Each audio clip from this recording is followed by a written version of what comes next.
It begins in silence. The sea is calm, its black waters glistening beneath the pale light of the moon. A monastery bell tolls faintly across the rocky coast, marking the hour of prayer. Within the stone walls of the holy house, monks chant in Latin, their voices rising in devotion. But out on the horizon, a different sound stirs. The splash of oars cutting through the surf, the creak of wooden beams, the whisper of warriors readying themselves for violence. Then the shadows come into view. A longship, sleek and narrow, with a dragon's head carved upon its prow, slides toward the shore. Torches flare, steel glints. Before dawn breaks, the monastery will burn, its treasures looted, its holy men slain or dragged into captivity. This was the terror of the Viking raids, a storm from the sea that erupted suddenly in the late 8th century and haunted Europe for more than 200 years. To the Christian kingdoms of Britain and the Frankish Empire, it seemed as if demons themselves had been unleashed from the north. From Ireland to Russia, from Spain to Constantinople, the long ships arrived, bringing warriors who fought with axe and sword, who burned, plundered, and enslaved, and then disappeared just as quickly as they had come. Yet the Vikings were not merely destroyers. They were also farmers, craftsmen, traders, poets, and explorers. They crossed oceans, discovered new lands, and built settlements that shaped the future of nations. But in the collective memory of Europe, it was the raids, the sudden, merciless strikes, the fear they inspired, that came to define them. This is the story of those raids, their origins in the rugged lands of Scandinavia, their spread across Europe and beyond, the kingdoms they toppled and the empires they defied, the terror they brought, and the legacies they left behind. When northern warriors spread fear, the world would never be the same again.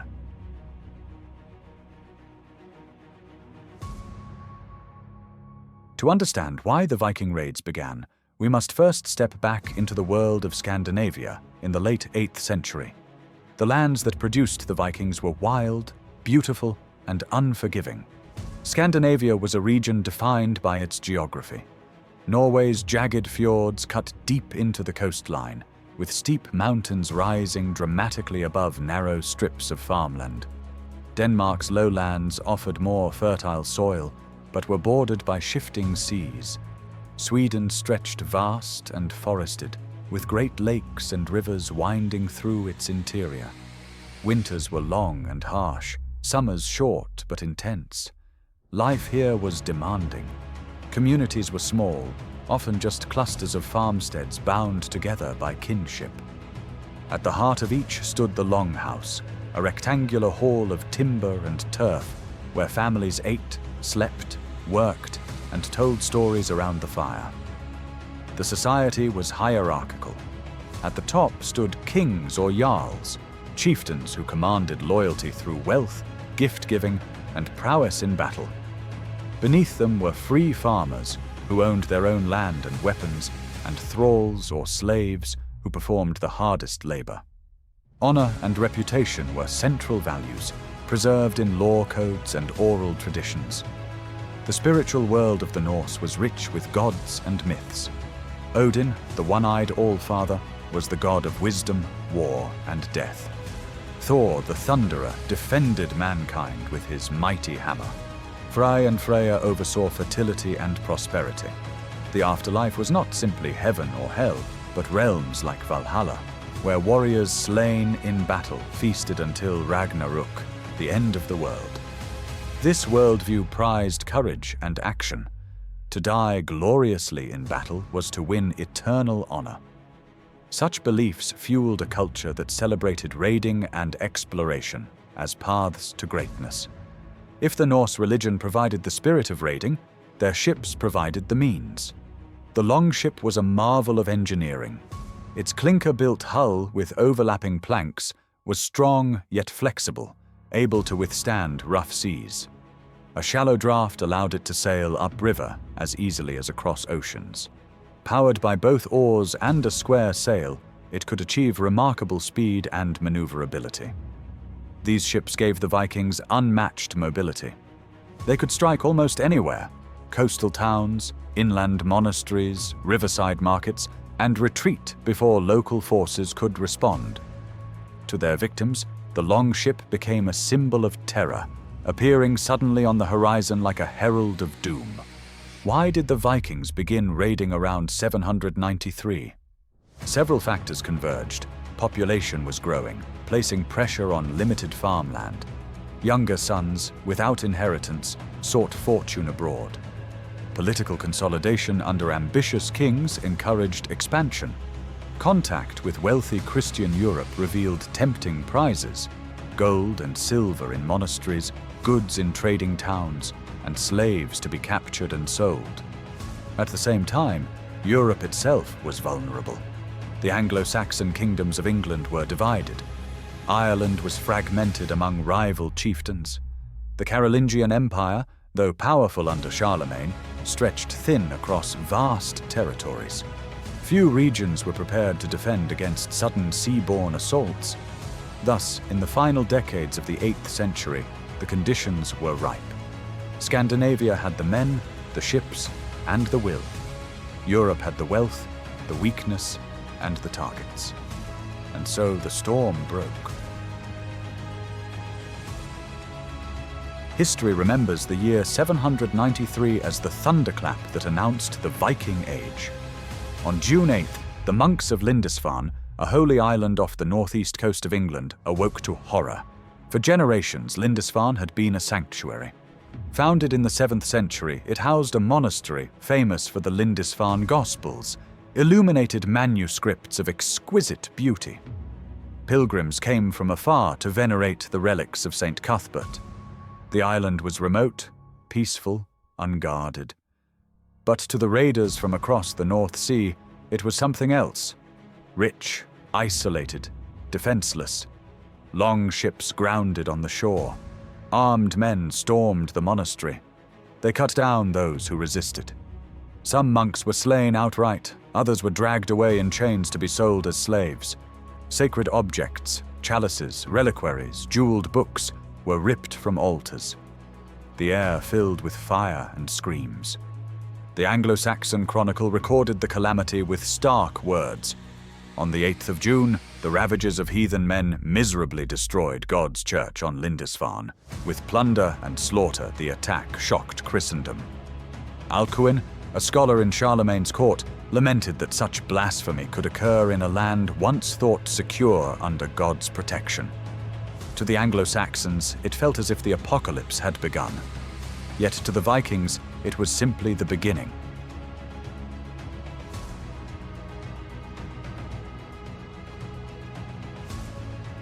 After Lindisfarne, raids multiplied. In 795, Vikings struck Iona, the Scottish island monastery that had once been a beacon of Christianity. In 802 and again in 806, further attacks left the monastic community devastated, forcing monks to flee with their relics.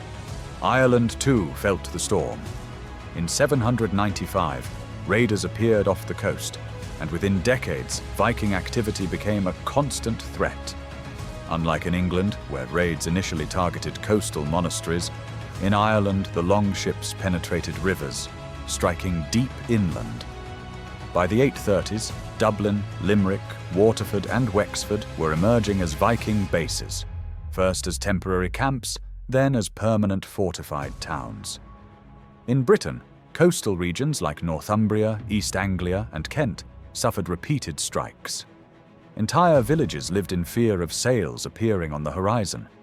The rhythm of life, ploughing, harvest, worship, was shattered by the ever-present possibility of fire and sword. The Frankish world was no safer.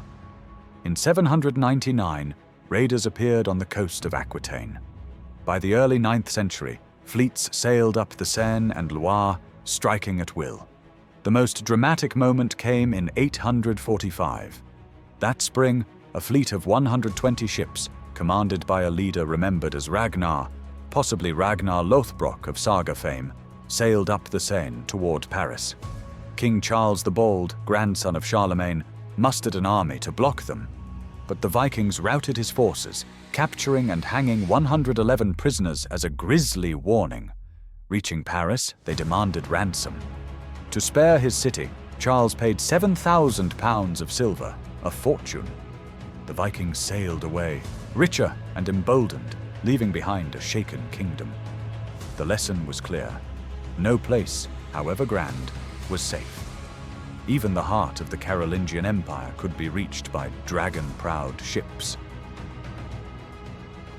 For decades, raids were seasonal affairs. Fleets arrived in spring or summer, struck targets, and returned home with loot. But by the mid-9th century, a new pattern emerged: overwintering. In 851, a Viking fleet wintered in England for the first time. Camps were fortified with earthworks, serving as bases for extended operations. No longer were raids brief incursions, they became campaigns.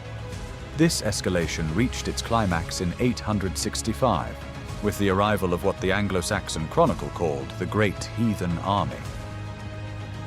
In the autumn of 865, a vast host landed in East Anglia. Unlike earlier bands of raiders, this was a coordinated invasion. The army was said to be led by the sons of Ragnar Lothbrok, Ivar the Boneless, a brilliant strategist despite his disability, Halfdan, and Ubba. The Anglo-Saxon kingdoms, already fractured, struggled to respond. 866. The army captured York, the old Roman city of Eoforwich, and turned it into their stronghold. 869. East Anglia fell, its king Edmund killed and later venerated as a saint. 874. Mercia was subdued, its king driven into exile. Only Wessex resisted. Its young king Alfred, later known as the Great, fought a desperate struggle. In 878, Alfred was nearly destroyed, forced into hiding in the marshes of Athelney. Yet from there, he rallied his forces. At the Battle of Edington in 878, Alfred won a decisive victory against Guthrum, one of the Viking leaders. The resulting treaty divided England. Wessex remained free, but the north and east, the Danelaw, fell under Viking control. This was no longer raiding.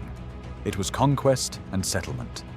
Towns like York became centers of Norse rule. Laws, language, and culture mixed, leaving permanent marks on English history. Meanwhile, Ireland was transformed. Initially plundered for wealth and slaves, the island soon hosted permanent Viking settlements. Dublin, founded around 841, became the most important. Fortified with earthen ramparts, it served as both a trading hub and a base for further raiding. Norse kings like Amlaib Konung and Sitric Silkbeard ruled from Dublin, forging alliances and waging wars with native Irish rulers. The Vikings became entwined in Irish politics, sometimes fighting against local kings, sometimes marrying into their dynasties. Cities like Limerick and Waterford grew as centers of commerce, linking Ireland to the wider Viking world. Though Charles the Bald had ransomed Paris in 845, the city faced even greater peril in 885. That year, a fleet of 700 ships, carrying perhaps 30,000 men, appeared on the Seine. They besieged Paris for a year, battering its walls, burning its suburbs, and cutting off supplies. But this time, the city resisted, led by Count Odo. Eventually, the Vikings accepted payment and withdrew upriver, leaving devastation in their wake. The siege demonstrated both the strength and the limits of Viking power. They could besiege great cities, but sustaining such campaigns stretched their resources. Still, the fear they inspired pushed rulers to reorganize defenses, building fortified bridges and castles along rivers. In 911, after years of attacks along the Seine, the Frankish king Charles the Simple struck a deal with a Viking leader named Rollo. In exchange for land at the mouth of the Seine, Rollo swore fealty, promised to defend the realm against other raiders, and agreed to convert to Christianity. The land became known as Normandy, the land of the Northmen. From raiders, the Vikings had become lords. Within a century, their descendants were thoroughly integrated, speaking French, practicing Christianity, yet retaining their martial vigor. In 1066, Rollo's great-great-great-grandson, William the Conqueror, would invade England, reshaping its destiny forever.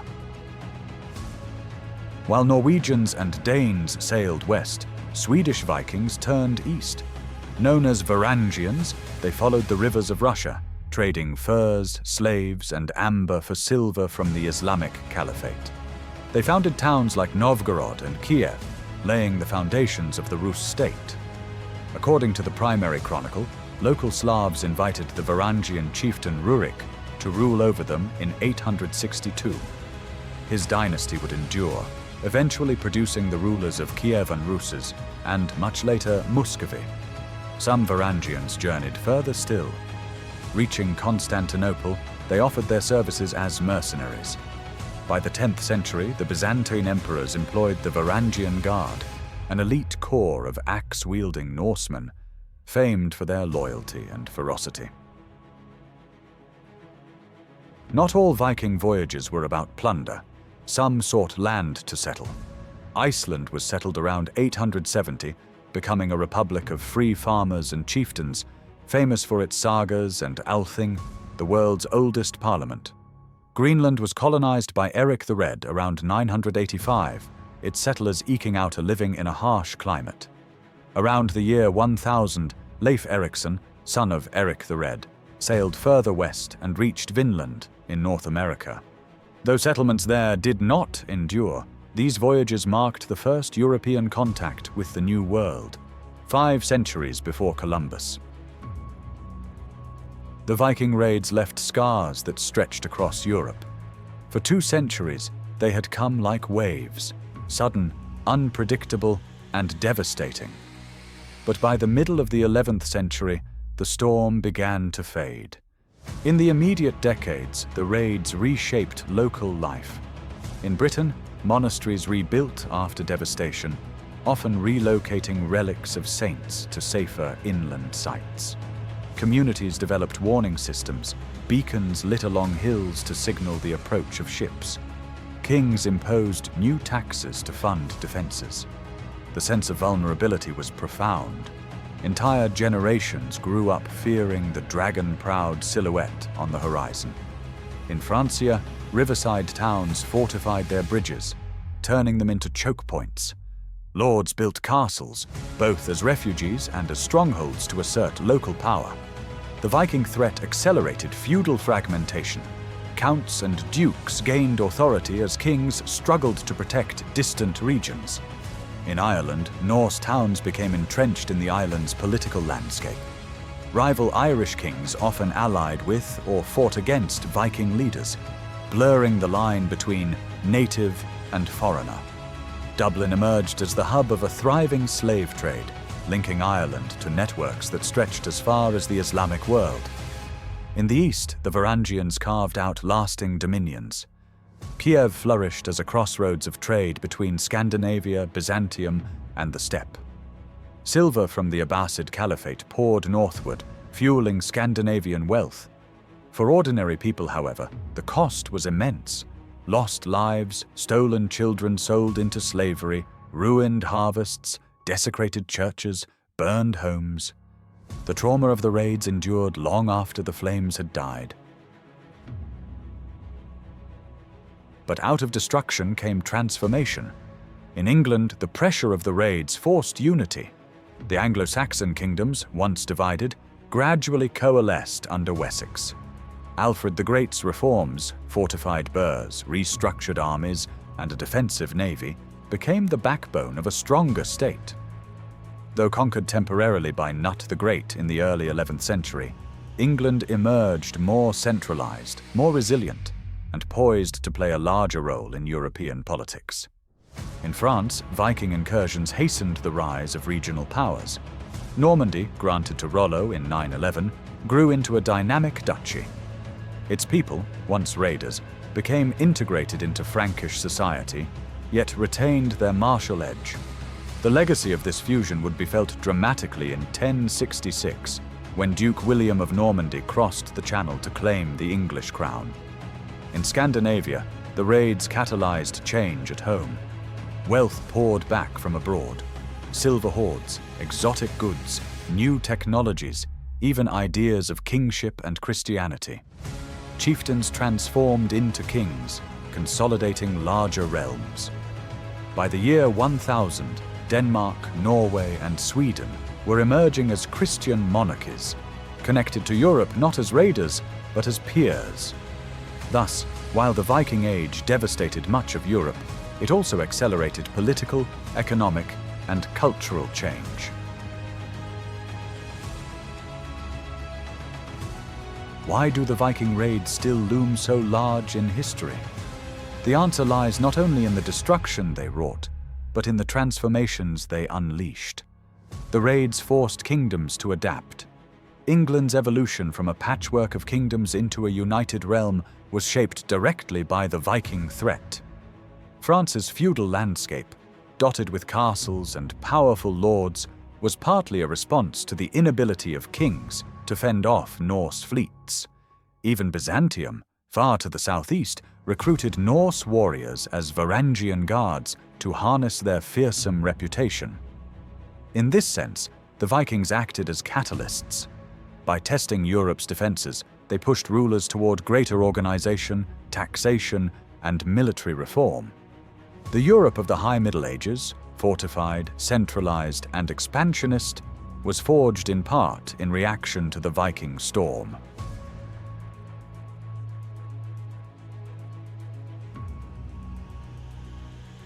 Though the raids were destructive, they also integrated Scandinavia into the wider world economy. Viking trade routes connected the Baltic to the North Sea, the North Atlantic to the Mediterranean, and the rivers of Russia to the Islamic Caliphate. Silver dirhams from Baghdad have been found in Swedish hoards. Frankish swords ended up in Norse burials. Slaves from Ireland were sold in markets as far as Constantinople. The Vikings were not just takers of wealth, they were movers of it.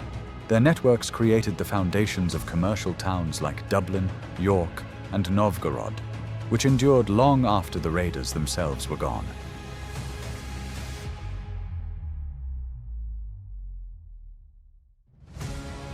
Though the raids were destructive, they also integrated Scandinavia into the wider world economy. Viking trade routes connected the Baltic to the North Sea, the North Atlantic to the Mediterranean, and the rivers of Russia to the Islamic Caliphate. Silver dirhams from Baghdad have been found in Swedish hoards. Frankish swords ended up in Norse burials. Slaves from Ireland were sold in markets as far as Constantinople. The Vikings were not just takers of wealth, they were movers of it. Their networks created the foundations of commercial towns like Dublin, York, and Novgorod, which endured long after the raiders themselves were gone. The raids brought cultural exchanges, often violent but enduring. Norse language left its mark on English, with everyday words like sky, egg, law, and knife coming from Old Norse. Place names in England and Ireland still testify to Viking settlement. In literature, the sagas and skaldic poetry preserved the Viking worldview, one of honor, fate, and the pursuit of glory. In archaeology, the blending of Norse and Christian motifs in art and burial practices speaks to cultural fusion. The raids also reshaped the imagination of Europe. For centuries, the word Viking conjured terror, the archetype of the barbarian invader. Monks wrote of them as wolves and serpents, scourges sent by God.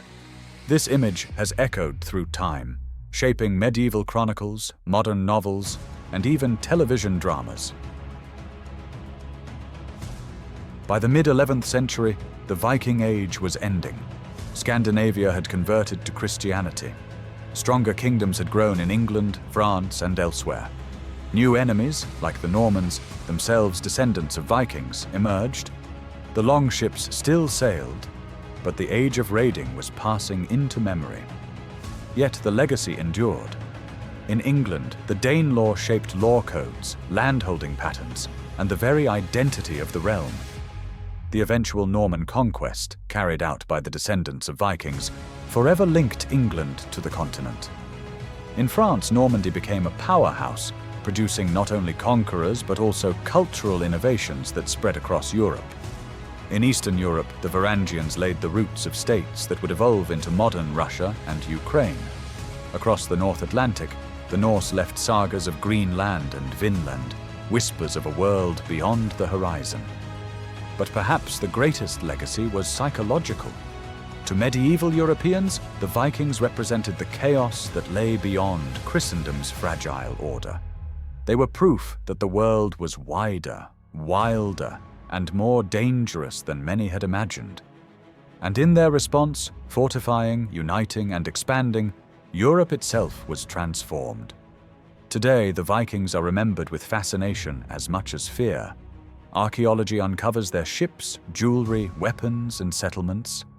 Popular culture reimagines their sagas, sometimes with accuracy, sometimes with myth.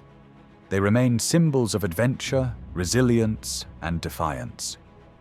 Yet we must not forget what it felt like, more than 1,000 years ago, to stand on a quiet shore, to see sails on the horizon, to hear the crash of oars and the roar of warriors.